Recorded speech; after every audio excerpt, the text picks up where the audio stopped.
तो भैया इनसे कौन जीत पाएगा है। और हम गाएंगे तानसेन के वहाँ बैठ के, तो मैंने वो रसास्वादन लिया है। इसका मतलब ये नहीं कि मुझे गाना बहुत अच्छा आता है, ऐसा नहीं है, झूठ मत बोलो, लोग मारेंगे। Hello everyone, welcome to our show candid talk. आप देख रहे हैं ग्वालियर इम्पैक्ट का शो कैंडिड टॉक और मैं हूं मिताली।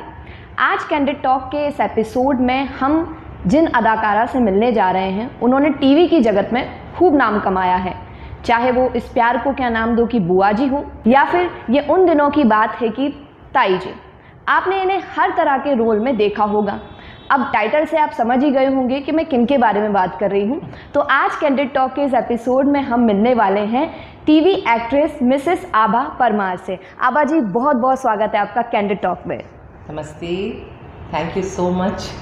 मुझे आज फिर पूरी ग्वालियर के सामने बैठने का मौका मिला है, बात करने का मौका मिला है, so thank you so much. It's our pleasure कि हमें आपसे मिलने का बहुत अच्छा मौका मिला है। आभा जी, सबसे पहले तो जो आपके फैंस हैं उनको ये कन्फ्यूजन बहुत है आपके बर्थ प्लेस को लेकर के कि आपका जन्म कहाँ हुआ है, क्योंकि किसी इंटरव्यू में आपने मेंशन किया था कि आपका जन्म कानपुर में हुआ है और इंटरनेट पे मेंशन है कि आपका जन्म ग्वालियर में हुआ है। तो अपने फैंस को ये चीज़ क्लियर कर दीजिए। मुझे लगता है पहले काफ़ी बार क्लियर किया है, अब तक फैंस जान चुके हैं जी। वैसे तो कहना चाहिए मैं इंडिया में पैदा हुई हूँ जी, ऐसा मैं मानती भी हूँ, बिलीव करती हूँ। लेकिन ये सच है कि मेरा जन्म जो है कानपुर देहात में रसूलाबाद के कसमड़ा में हुआ है। और उस ज़माने में हुआ है जब शायद वहाँ घड़ी भी नहीं थी और कुछ फैसिलिटी नहीं थी। लेकिन मैं शायद 1 साल की थी तब मेरे फादर और मेरे मदर यहाँ ग्वालियर में आ गए, और तब से फिर जो मेरी एजुकेशन, मेरी परवरिश, मेरे सारे सपने यहाँ ही पैदा हुए। तो मैं ग्वालियर में पैदा हुई। तो अच्छी बात है, एक अच्छी खिचड़ी है मेरे पास जो बड़ी स्वादिष्ट है, यूपी, एमपी और हिंदुस्तान को मिला के। तो मैं पैदा कानपुर में हुई हूँ और एज ए पर्सन मैं ग्वालियर में पैदा हुई हूँ, एज ए आर्टिस्ट मैं ग्वालियर और भोपाल में पैदा हुई हूँ। ओके। तो जैसे शुरुआत करते हैं आपके टीवी जगत में पदार्पण की, आपने जो शुरुआत की थी अपने करियर के, अगर हम शुरुआती दिनों की बात करें तो महाभारत, जो कि B.R. चोपड़ा का जो महाभारत था, जो कि उस वक्त इतना फेमस था, तो महाभारत का जो रोल था वो कैसे आपको मिला था और क्या रोल आपको महाभारत में दिया गया था? मिताली, ये बड़ी लंबी सी कहानी है लेकिन मैं शॉर्ट में बताती हूँ जी, क्योंकि मैं बार बार बोल भी चुकी हूँ और किसी की ज़िंदगी की कहानी कुछ मिनट में नहीं बताई जा सकती। तो महाभारत तक जाने के पहले भोपाल में मेरा, ग्वालियर से मैं भोपाल गई, भोपाल से मुझे बॉम्बे अपनी, क्योंकि मुझे जाना नहीं था बॉम्बे। ओके। मुझे ऐसे लगता था, मैं थिएटर में गई थी भार्गवन में, और मुझे भार्गवन में ही काम करना था, मैं थिएटर के लिए ही रहना चाहती थी। मेरे जो गुरुजी थे बीबी कारंत जी, उन्होंने मुझसे वादा करवाया था कि मैं थिएटर में ही रहूँगी। तो वो मैं कमिटेड थी। बट संजोग भोपाल गैस कांड हुआ, मैं थोड़ी सी उसमें उसका असर मुझ पर हुआ। मुझे डॉक्टर ने कहा कि आपको कहीं बाहर जाना चाहिए। अब सीधी सी बात है, किसी भी कलाकार के लिए दिल्ली, बम्बई के अलावा कहीं जगह नहीं है। या तो आप थिएटर की बात कर रहे हैं तो थिएटर फिर उस तरह से आपको कमर्शियली बुलाए, प्रोफेशनली बुलाए। जी। तो भोपाल में रह के ही मैंने कुछ काम किया और उसकी डबिंग के लिए मैं बॉम्बे गई। एंड ये मेरी किस्मत थी कि मुझे नहीं, वो डेस्टिनी की वाली बात है कि मुझे, मैं वहाँ गई जहाँ लोग स्ट्रगल करते हैं, ट्राई करते हैं। मैं सिर्फ अपना काम करने गई, वो 2 फिल्म की डबिंग करने गई और वो लकीली B.R. स्टूडियो में ही डब हुआ। और वहाँ मेरी रवि जी से मुलाकात हो गई डबिंग के दौरान। उनकी एक फ़िल्म थी दहलीज, एक छोटा सा कैरेक्टर मैंने डब किया, तो उनको अच्छा लगा। उन्होंने मुझे कहा कि हमारी एक फ़िल्म है प्रतिज्ञाबद्ध जी, और हम एक नई लड़की मिथुन जी की सिस्टर के लिए ढूंढ रहे हैं। तो मुझे तब कुछ सेंस नहीं था, मुझे कुछ पता नहीं था फिल्म दुनिया के बारे में, कोई टेक्नोलॉजी, उनकी लैंग्वेज कुछ पता नहीं थी। मैंने कहा ओके मैं करूँगी। तो उन्होंने कहा उसका एक स्क्रीन टेस्ट होता है। अच्छा टेस्ट होता है, कर दूँगी। तो बोले एक काम करते हैं, महाभारत की सारी कास्टिंग हो गई है तो एक छोटा सा रोल आप कर लीजिए उसमें, और टेस्ट भी हो जाएगा और हमारा सिलेक्शन पता लग जाएगा। हाँ जी कर लूँगी मैं। उन्होंने मुझे बुलाया, मैं गई और मैंने महाभारत में शुरू में ही 2 एपिसोड हैं। दुष्यंत शांतनु के समय, गंगा की एक दासी है ओके। जो फ्रेंडली है। ओके। तो उसके हार्डली 2 एपिसोड में 3 या 4 सीन होंगे।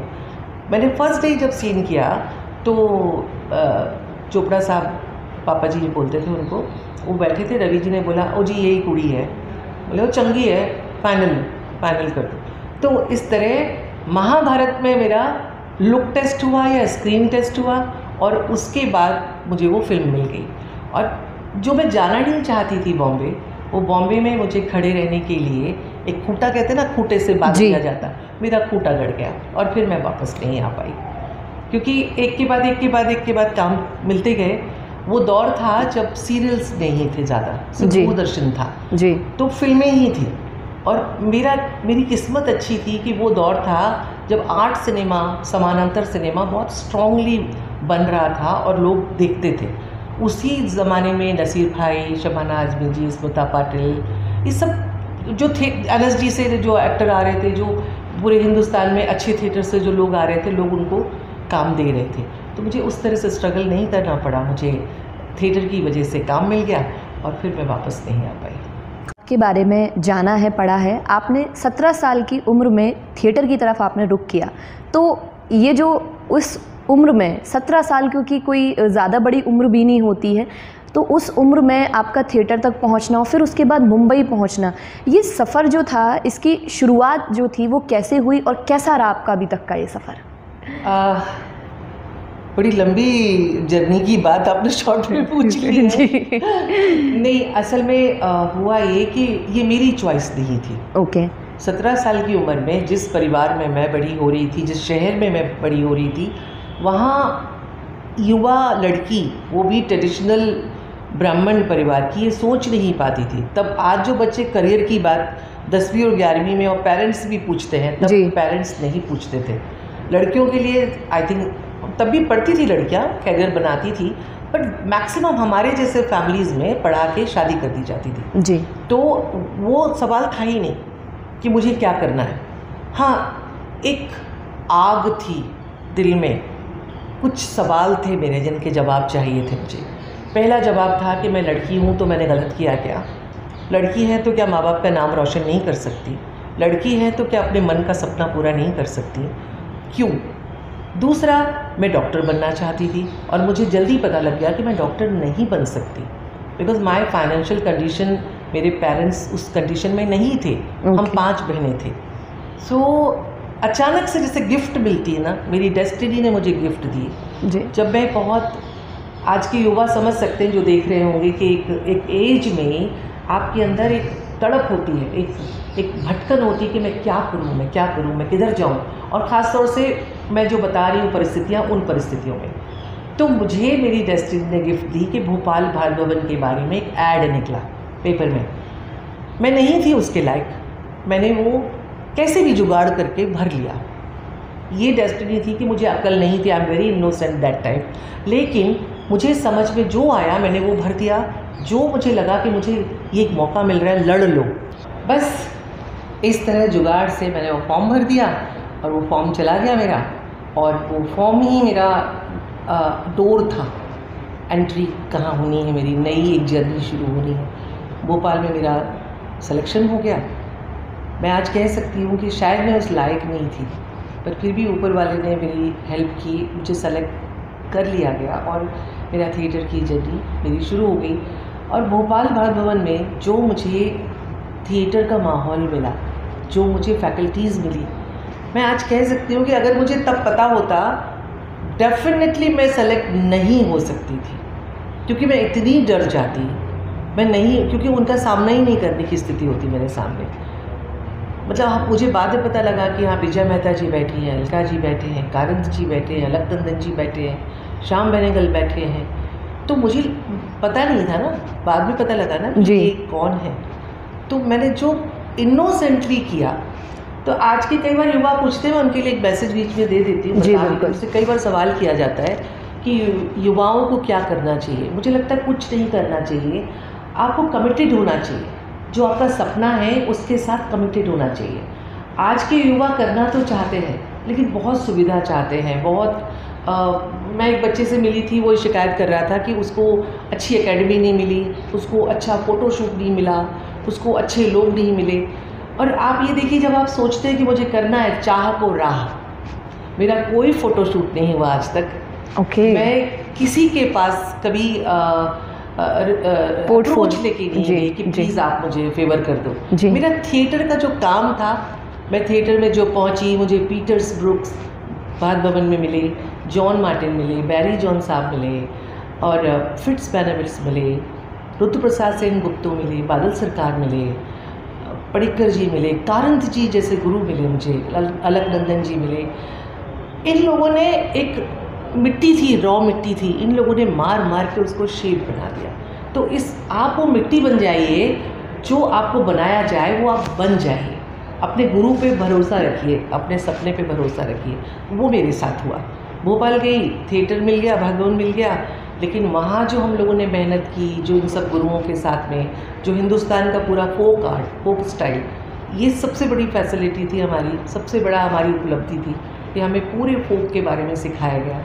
और इस तरह वो 5 साल जो गोल्डन पीरियड माने जाते हैं थिएटर के भोपाल के, वो मुझे उसमें सम्मिलित होने का मुझे मौका मिला। और बस फिर एक दिन बॉम्बे का रास्ता मिल गया तो बॉम्बे चली गई। तो वहाँ भोपाल तक की जर्नी बात भवन भोपाल के साथ है, उस थिएटर के साथ। ओके।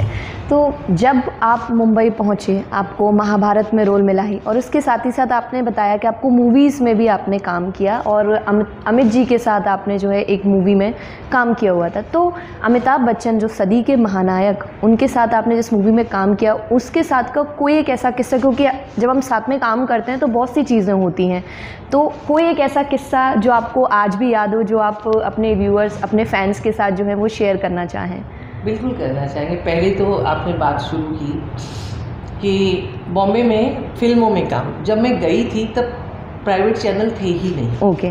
दूरदर्शन के 4 घंटे थे और बाकी आर्ट सिनेमा और कमर्शियल सिनेमा, ओके, 2 सिनेमा थे जी। तब कैटेगरी थी, तब शायद तब के जो लोग देख रहे हैं उनको पता होगा, ए सिनेमा, बी सिनेमा, सी सिनेमा। ओके। सी सिनेमा थोड़ा ज़्यादा ही कमर्शियल बाजारू होता था, जो नहीं देखा जाता है, वहाँ थोड़ी सस्ती फिल्में बनती थी। जो बी सिनेमा था, बी ग्रेड था, वो वहाँ सिर्फ जगह थी कमर्शियली घुसने की। ए में तो हम घुस नहीं सकते थे क्योंकि वहाँ बड़े स्टार्स, बड़ी बड़ी फिल्में। और सबसे बड़ी जो चीज़ थी वो थी समानांतर cinema, art cinema. Okay. Theatre वालों के लिए वहाँ स्थापना करना इजी था क्योंकि वो लोग जानते थे कि ये थिएटर वाले बिलीव करते थे, और हमें भी वो कंफर्ट जोन मिलता था। तो इसी दौरान में मुझे कुछ कमर्शियल, मैं दूरदर्शन के साथ तो कर रही थी, और कुछ कमर्शियल सिनेमा, क्योंकि वही था टारगेट, तो मुझे ऑफ़र मिला। उसमें एक फिल्म मैं आज़ाद हूँ, अमिताभ बच्चन जी के साथ में, टीनू आनंद जी डायरेक्टर थे, हबीब नाडियाडवाला प्रोड्यूसर थे। तो जब मुझे फिल्म ऑफ़र हुई तो मुझे कुछ नहीं पता था, क्योंकि मैं आज माफ़ी चाहती हूँ, आज के बच्चों को सब पता है, लेकिन हम जिस समाज और जिस शहर और जिस फैमिली से गए थे, मैंने कभी कोई सिनेमा नहीं देखा था। ओके। हमें स्कूल के टाइम में साल में एक कोई बच्चों की पिक्चर या धार्मिक पिक्चर आती थी, संतोषी माता देखी थी। अच्छा। तो वो हमें दिखाई जाती थी। तो मैंने कोई कमर्शियल सिनेमा ऐसे बड़ा नहीं देखा था। ओके। तो थिएटर में चले गई तो थिएटर में थिएटर की बातें थी, तो कमर्शियल सिनेमा में नहीं जानती थी। तो बच्चन साहब की मैंने कोई फिल्म नहीं देखी थी। बस मुझे पता था कि ये जो एक्टर है ये महानायक, महानायक तो बाद में, सुपरस्टार है जी, सुपरस्टार है। मैंने उनकी शोले भी दी, जो कि उस समय की हिट फिल्म थी, नहीं देखी थी। तो फर्स्ट डे बहुत, मतलब जो किस्सा सुना रही हूँ वही, कि जब मैं गई थी फिल्म में, तो ना तो मुझे उस फिल्म का वैल्यू पता था, ना मुझे क्या मिला है ये वैल्यू भी नहीं पता था।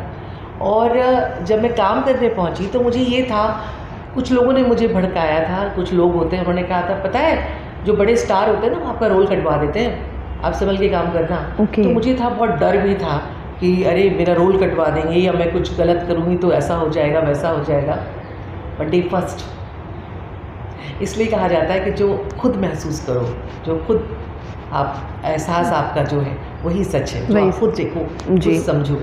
तो वो जो पहला दिन था वो अद्भुत था। जब मेरा पहला सीन लगा, फर्स्ट सीन था कि मैं स्लम में, कौशल्या कैरेक्टर है जो बहुत इम्पॉर्टेंट कैरेक्टर था फिल्म का, वो कपड़े सुखा रही है और ये आज़ाद अमिताभ बच्चन जी कर रहे थे और पूरी अपनी गैंग को लगी। ये लोग पूरा स्लम में समाज सेवा की तरह वो लोग हीरो बन रहे हैं वहाँ पे। तो वो आते हैं कि वहाँ भूख है, वहाँ गरीबी है, वहाँ इलिटरेसी है, बच्चे पढ़ नहीं रहे हैं। तो ये जो लेडी है इसके साथ में संवाद था, सीन था कि मैं कपड़े सुखा रही हूँ, स्कूल खोलने की तैयारी हो रही है और मैं बोलती हूँ कि अरे इस बच्चों को पढ़ाने की जगह इस मोहल्ले के आदमियों को भी थोड़ा पढ़ा दो। तो वो पलट के जा रहे थे रिहर्सल की। तो मैंने जब रिहर्सल के बाद मैंने पूछा किसी एक्टर से कि मेरी रिहर्सल अच्छी हुई, तो वो पलटे, उन्होंने कहा बहुत अच्छा हुआ। क्योंकि हम थिएटर वालों की आदत होती है कि आप जितना फ्रेम दोगे ना, उस फ्रेम को हम खाली नहीं रखेंगे, पूरा भर दें, इम्प्रोवाइज़ करेंगे। तो उनको अच्छा लगा। तो तब भी मुझे इतना असर नहीं पड़ा। सीन ख़त्म हुआ तो मेरे क्लोज़अप लगे, तो वो क्यों देने खड़े हुए। तब तक मुझे ये पता था कि जो बड़े एक्टर होते हैं वो कभी भी छोटे एक्टर को क्यों नहीं देते, असिस्टेंट्स क्यों देते हैं। बट वो खुद खड़े थे कैमरे के पास और वो मुझे क्यों दे रहे थे। तो उस समय मुझे लगा अरे, फिर उनका जब सीन हुआ तो मैं भी खड़ी हो गई, क्योंकि मेरे मन में ये चल रहा था अच्छा आपने मुझे दिया, मैं आपको देती हूँ।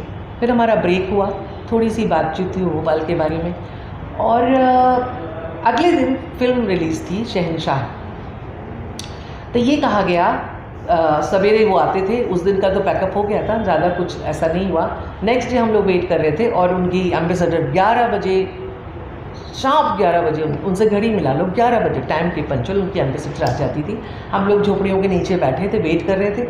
वो आए, उन्होंने आके जो उनका सेंस ऑफ टाइम तो सैल्यूट है। इतना हंसाते हैं सेट पे, इतना सारे लोगों को इतना रिलैक्स करते हैं। वो एक ऐसे एक्टर हैं, मुझे ऐसे लगा, मैं बीच में बात रोक रही हूँ, अब मैं बाद में सोच पा रही थी कि उनको पता है कि ये मेरा को एक्टर है जी। उनको पता है ये मेरा सीन है, तो वो अपना सिर्फ अपना नहीं सोचते, उनको पता है कि ये एक पूरा फ्रेम है, तो वो उस फ्रेम को पूरा सजाने की कोशिश करते हैं, उसको पूरा कंफर्ट देने की कोशिश करते हैं कि ये एक्टर जो मेरे साथ है इसको ये ना लगे। ये जब, क्योंकि गिव एंड टेक होता है ना, एक्शन रिएक्शन होता है, उसी से सीन बनता है, वो पूरा यूज़ करते हैं, ये कोई नहीं करता। तो उन्होंने आके बोला खैर कि आज फिल्म रिलीज़ हो रही है, आज हम लोग शूटिंग नहीं करेंगे। एक बड़ा फ्लॉप सा डायरेक्टर, वो उनके दोस्त हैं तो मजाक करते हैं, उनकी फ़िल्म रिलीज़ हो रही है शहंशाह, तो आज तो सब लोग फिल्म देखने जाएंगे। तो सबके पास कोई ज़रूरत नहीं थी, उन्होंने अनाउंस कर दिया। बट फीमेल्स बैठी हैं, मैं भी बैठी हुई थी, और भी एक्टर बैठे थे। एक एक के पास जाके उन्होंने विनम्रता से कहा कि आप शो देखने आइए। मेरे साथ एक किस्सा हुआ था उस दिन सुबह कि मैं नई आर्टिस्ट थी, मैं पैर जमाने की कोशिश कर रही थी, तो एक मुझे काम ऑफ़र हुआ था। तो उन्होंने कहा कि आज आपकी शूटिंग है 2 बजे से, तो मैंने कहा मैं आज नहीं कर पाऊँगी क्योंकि मैं तो फिल्म की शूट करने जा रही हूँ। तो जैसे ही मुझे ये खबर मिली, मुझे फट से लगा कि अरे मैं तो फिल्म तो थिएटर में देख लूँगी, मैं आज अपना काम कर लेती हूँ क्योंकि वो ज़्यादा ज़रूरी है। तो मैं वहाँ से निकली और जो बिल्डिंग है मेन फिल्म सिटी की, वहाँ से, तो वहाँ बसें लगाई गई थी, तो सबको बसों में बिठा के वहाँ ले जा रहे थे। मैंने अपने ड्राइवर को बोला पीछे लगाओ, और मैं पीछे से चोरी से निकली। वहाँ हबीब जी, बच्चन साहब जी, टीनू आनंद जी सब खड़े हुए थे। उनको पता है कि हमारा ग्रुप कैसा है, कौन कौन है। मैं निकली और मैं मेकअप तो था नहीं, कपड़े चेंज करके, बट उन्होंने बोला आप नहीं आ रही हैं? मैं कह रही नहीं, मैं आ रही हूँ, मैं उधर से डायरेक्ट पहुँच रही हूँ, छोटा सा काम है मेरा। और मैं भाग गई। मुझे क्या लगा, अरे कौन पहचानेगा, इतनी भीड़ में किसको याद होगा कि एक एक्टर नहीं आया है जी। मैं नहीं गई। अगले दिन फिर हम सुबह थे शूट पे, और एक एक्टर आती थी वहाँ से, पूना से, कंटिन्यूटी की लड़की थी, उसका वेट कर रहे थे। ये बगल में बैठे थे, वो आराम कुर्सी जैसी उनकी, और मैं ऐसे बैठी हूँ। तो और हम लोग गर्मी में ठंड का शूट कर रहे थे, तो कंबल अम्बल सब ऐसे, तो बहुत घबराहट होती थी क्योंकि ऊपर आउटडोर में था पूरा। तो उन्होंने कहा आप कल नहीं आई। मेरा ऐसा हो गया, वो एक एक्सप्रेशन है खत्म ऐसा हो गया मेरा, क्योंकि आई एम नॉट रेडी। मुझे नहीं पता था कि उन्होंने इस बात पर गौर किया है। और उस दिन मैंने सबसे कहा कि अमिताभ बच्चन जी अमिताभ बच्चन क्यों हैं, ये मैं समझ गई। क्योंकि किसी के बारे में कॉपी करना आसान है, किसी के बारे में कमेंट करना आसान है। वो एक व्यक्ति जो महानायक बना, आज वो हमारे मिलियन उसमें आते हैं, और मुझे आज अफसोस होता है कि उस ज़माने में, उस टाइम में मैं इतनी छोटी थी, अकल नहीं थी। मैंने जो फिल्म के शॉट है वो फ़ोटो मुझे फैंस लोग भेजते हैं, मैंने अमिताभ बच्चन जी के साथ कोई फ़ोटो नहीं शेयर किया। उसका जो हम लोग को मिला था यादगार शील्ड, वो शील्ड लेने भी मैं नहीं गई, सबके पास है, मेरे पास नहीं है। तो अब मैं कभी कभी अपने बच्चों से कहती हूँ कि मुझे मौका मिल जाएगा ना, मैं अब चाहती हूँ कि बच्चन साहब जी के साथ में एक फ़ोटो खिंचाना चाहती हूँ, उनसे मिलना। उसके बाद हमने 5 लाइट एंड साउंड प्रोग्राम किए, क्योंकि कारंत जी म्यूज़िक के प्रकांड पंडित थे, तो हिंदुस्तान के लाइट एंड साउंड 5 शो उन्होंने किए। Okay. तो बच्चन साहब भी थे, मैं भी थी उसमें, हिंदी वाले शो में। तो हर शो में वो मैंने देखा, डे बाय डे मैंने उन्हें जाना है कि जब मैं जाती थी मैंने किसी को भी किसी महिला के सम्मान में खड़े होते नहीं देखा। मैं जाती थी, अगर वो जानते थे कि मैं एक एक्ट्रेस हूँ जो उनकी फिल्म में काम कर चुकी हूँ, मैं तो नोन नहीं थी, बट क्या हुआ, एक लेडी है जी, मैं नमस्ते कर रही हूँ तो खड़े होकर नमस्ते का जवाब देते थे। तो ये वो चीज़ें थी, मुझे लगा कि अगर सीखना है तो एक्टरों को ये सीखना चाहिए। तो वो मैंने सच में बच्चन साहब जी से, मतलब मैं आज कह सकती हूँ कि वो महानायक ही नहीं, वो एक पूरी चलती फिरती यूनिवर्सिटी है। आपको पीएचडी करना है तो उनके साथ एक बार काम ज़रूर करें। कि मुझे मौका मिला, मैंने किया। हालांकि मैंने बहुत सारे बड़े और एक्टरों के साथ बाद में काम किया, फिर तो काम मिलता गया। मैंने रिहाई की विनोद खन्ना, हेमा मालिनी जी के साथ, नसीर भाई थे उसमें, सारे ही दिग्गज एक्टर थे, नीना गुप्ता और बाकी के सब, सुप्रिया पाठक, जीना पाठक जी सभी थे। पर बहुत मज़ा आया, वो एक अलग माहौल होता है। सो जैकी श्रॉफ जी के साथ किया। अभी मैं जैकी श्रॉफ जी के साथ में एक वेब सीरीज़ कर रही हूँ। He is also very gentleman, very down to earth बंदा। मतलब आपको लगेगा ही नहीं कि ये जैकी श्रॉफ है। और मैं उस ज़माने में जैकी श्रॉफ की बहुत फ़ैन थी। ओके। मुझे एज हीरो बहुत पसंद थे। मैं और मेरी सीनियर हैं, थिएटर की बहुत मानी हस्ती हैं नादिरा बब्बर जी। हम एक प्ले करते थे, उसमें एक छोटा सा सेगमेंट होता था 2 सेकंड का। हम वो जैकी श्रॉफ को ही डिस्कस करते थे और वो कई बार 5 मिनट का हो जाता था। पीछे से आवाज़ की आती थी, अरे बाहर आओ बाहर आओ, मस्ती करते थे सेट पे। हम दोनों के फेवरेट थे, उनके साथ काम किया। ऐसे बहुत सारे बड़े बड़े स्टार्स के साथ काम किया। बट मेरी धारणा ये रही है कि आपका भी स्कूल चल रहा है साथ के साथ। एज एन एक्टर मैं भी ग्रो कर रही हूँ, तो मुझे किससे क्या मिला, किससे क्या मिला। तो मेरी जर्नी में ये ज़्यादा रहा, फिल्में करते हुए, थिएटर करते हुए, सीरियल करते हुए, कि अगर आज मैं यहाँ बैठी हूँ तो मैं कह सकती हूँ कि मैंने कुछ भी ज़ीरो से नहीं सीखा था, मैंने ज़ीरो से स्टार्ट किया था। मैं सीखी नहीं थी। मैं जब एंट्री हुई थी थिएटर में, फिल्म में, सीरियल में, तब मुझे कुछ भी नहीं आता था। और आज भी जो मेरा फर्स्ट डे होता है किसी नए शो में, मैं अंदर से शिवर कर रही होती हूँ जी, क्योंकि हमारी इंडस्ट्री हर दिन परिवर्तन, हर दिन ग्रो कर रही है, हर दिन नई टेक्निक आ रही है, हर दिन नई स्टोरी आ रही है। वेब सीरीज़ नहीं थे पहले, वेब सीरीज़ बन रहे हैं जी। पहले स्मार्ट टीवी नहीं था, स्मार्ट टीवी आ गया है। लोगों के ऐप्स आ रहे हैं, अपने अपने ऐप्स हैं, उस पर उनका काम चल रहा है। तो हमारे लिए तो दुनिया बहुत बड़ी हो गई, विशाल हो गई है जी। सो बस ये कहानी थी बच्चन साहब की, मुझे हमेशा याद रहती है। मैं सबको बताती हूँ कि मैं ये लोग प्राउड करते मैंने काम किया, मैं प्राउड करती हूँ कि मैंने उनसे बहुत सीखा जी, कि आप क्या सीख सकते हैं। वो तो एक है ही मौका कि मैं बड़ी खुश होती जब लोग कहते हैं कि उनसे मिलने के लिए उतावले हुए हैं, उनकी संगत चाहते हैं। मुझे लगता है मैंने उनके संग इतना सारा काम किया है, वो है।